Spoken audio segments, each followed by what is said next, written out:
Proiectul Critic Think, care are 3 piloni: Academia de Gândire Critică,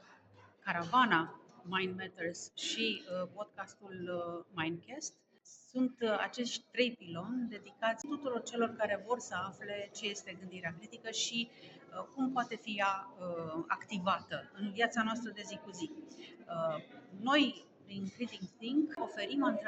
antrenamentul minții, pentru că a gândi critic înseamnă să te gândești la cum gândești. Soluția este să înțelegem lumea în care trăim și să punem tot timpul întrebările bune, care să ne salveze